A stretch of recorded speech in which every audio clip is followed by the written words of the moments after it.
Um, uh, so greetings from Portugal. First, I would like to thank the NPSC conference and my financial support, the Research Center on Accounting and Taxation, and the Portuguese Foundation for Science and Technology for allowing me to present here my most recent research work entitled New Approaches to Tax Education, Incorporating ChatGPT for Advanced Learning. Well, I must note that this research arises from my decision to integrate the use of ChatGPT into my teaching over the past 2 years in a public management degree course where I teach taxation. In my classes, I present practical cases for students to discuss with ChatGPT, and by consulting the Portuguese tax legislation, indicate whether ChatGPT is correct or not. I had previous training on the use of ChatGPT in teaching, so I believe this is a good opportunity to make changes and give a new approach to tax education. This will be my agenda for today. First, present the research objectives and the background. Next, the research methodology with research questions of this investigation, the data analysis and the results. And finally, the conclusions, some limitations and some perspectives for future research. Well, this study, as I've already said, aims to focus on the importance of incorporating ChatGPT to assist the discussion of several tax issues over a taxation course.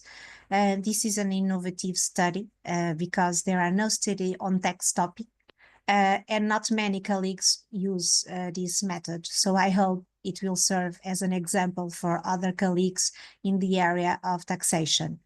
The research objectives of this work are: the first one, to highlight that tax education has significant changes in its methodological approaches over time.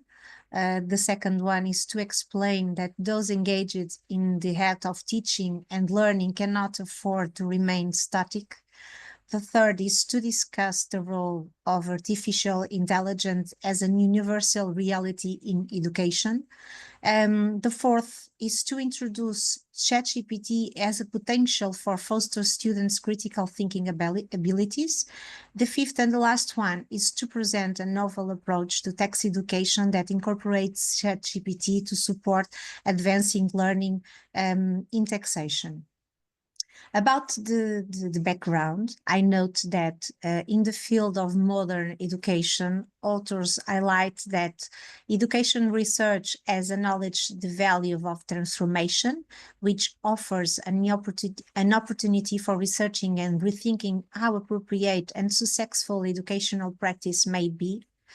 Interactive digital technologies have become more relevant in modern education, and the COVID-19 pandemic has further institutionalized the applications of digital technologies in education. These digital technologies have made offshore a paradigm shift in the entire education system.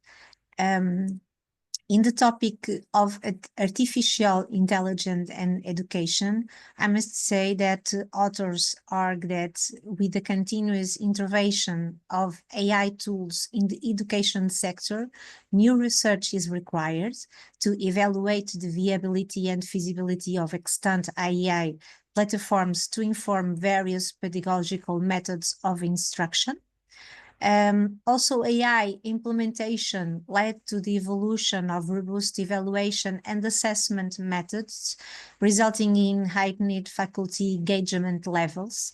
And finally, project-based human-computer collaborative learning and play and game-based approach with constructivist methodologies have been applied frequently in AI literacy education.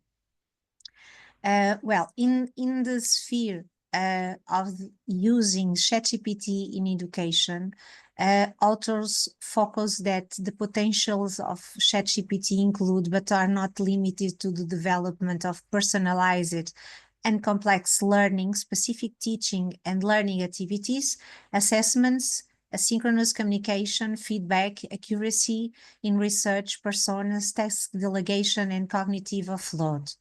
Well, also institutions must align ChatGPT use with ethical principles and long-term educational goals. And in the specific field of text education, it's fundamentally rooted in text legislation, which can often prove to be a rather uninspiring subject blocking students from engaging in a critical analysis. Well, I must say that my experience as a teacher has shown me that they often just memorize the text legislation, they don't understand it, and after an assessment, they easily forget the text subject. So in that sense, to propose settings for further exploration and provide technical guidance for lectures on taxation, I believe this study will give the capacity to operate changes in text education, incorporating ChatGPT for advancing learning, and also employing ChatGPT as a tool for lectures teaching in taxation to be more stimulating for students. So the objective of this research is to present a case study in a higher education institution context in which ChatGPT was introduced to assist discussion of several tax issues of a taxation course. To achieve the objectives initially defined, 4 research questions were outlined, to which an answer was sought and which I will now present. So the first one, does ChatGPT improve tax critical thinking? Can ChatGPT improve taxation teaching methods?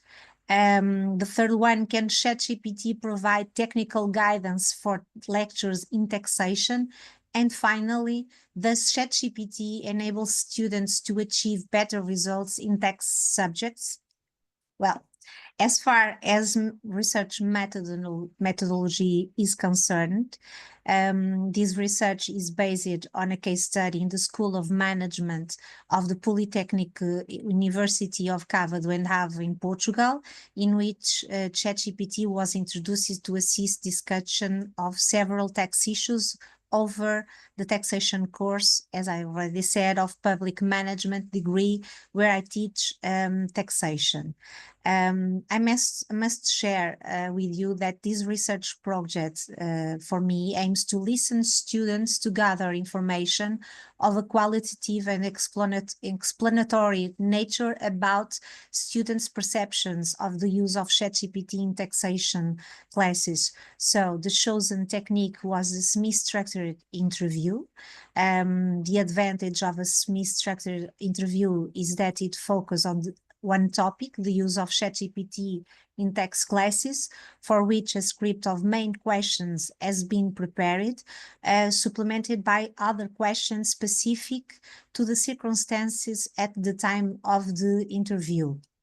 Well, the semi-structured interview script includes 3 main questions. The first one, what do you think about the use of ChatGPT in teaching taxation?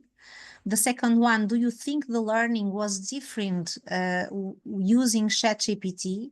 And the third one, do you think that the use of ChatGPT in text lessons had an impact on the final grade? Well, as I'll show you, I had the opportunity to ask additional questions during the interview. But for now, I present some results considering the main questions and the selected answer. To the question, what do you think of the use of ChatGPT in teaching taxation? As you can see, the response emphasized the promotion of creativity and critical thinking. To the second question, do you think the learning of text was different using ChatGPT?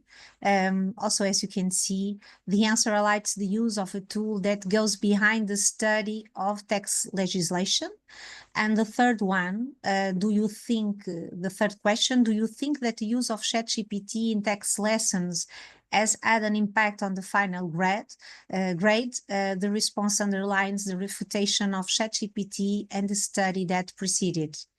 Well, considering now the new questions that arose during the interview, I must say there is a question, the first one, when I asked the students, is the method of teaching taxation differentiating?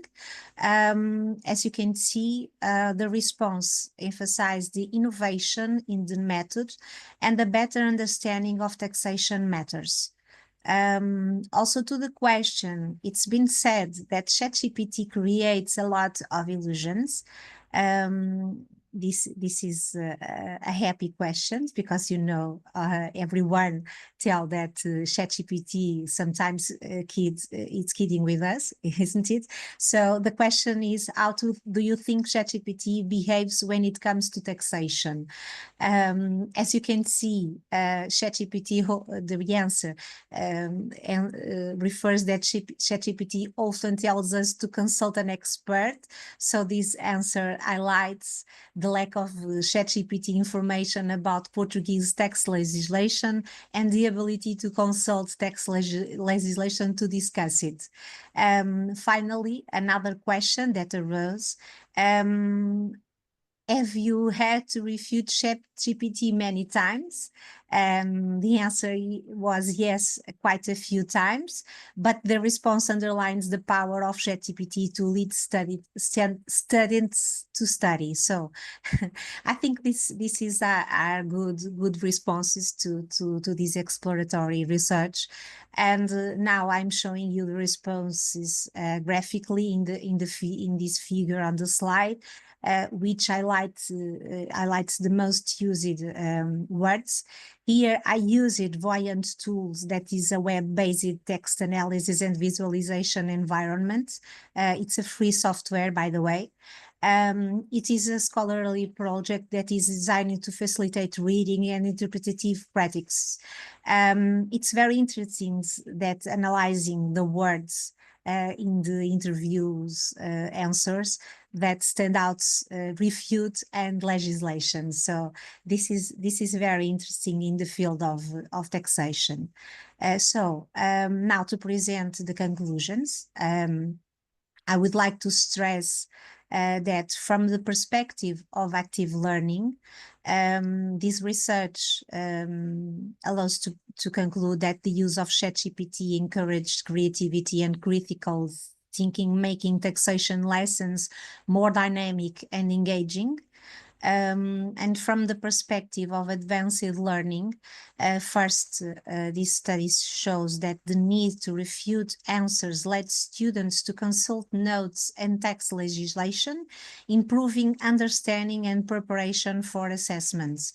And the second point on this area of advanced learning, the ChatGPT presents errors and incongruencies in Portuguese tax legislation, requiring students to validate the information to avoid misunderstanding. So I think that's our good conclusions to give to my colleagues of the area of taxation. Now, the main limitation of this study is that that is an exploratory study that did not cover all the students who attended the tax classes. This is a first experience, but in the future, I intend to interview to all students who attended classes in the courses where ChatGPT was used as a tool to support the teaching of taxation and compare them with other students who did not have this support tool. So I must share with you that I'm looking forward to measuring the real impact on ChatGPT on tax lessons and sharing the results with the taxation colleagues. So thank you very much for your attention. I'm available for any questions. Thank you. Thank you very much.